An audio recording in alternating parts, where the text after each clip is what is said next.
Well, ladies and gentlemen, in all the primate groups, members always direct attention up the hierarchy rather than down, right? In fact, we humans are a lot like baboons and chimpanzees who check every 20 and 30 seconds to see what the alpha male is doing in the troop, right?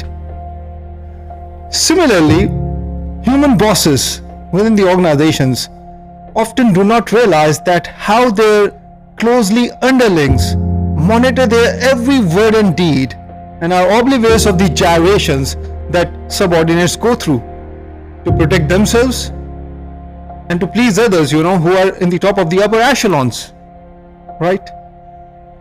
It is widely said by David Graeber, one of the profound anthropologists. He says that the powerless not only ending up, doing the most of the actual physical labor to keep the society running, right?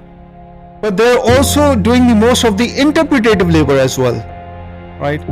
The mental and emotional exertion to keep their jobs within the companies. Cheers. Follow my page, Drill Talent. Thank you.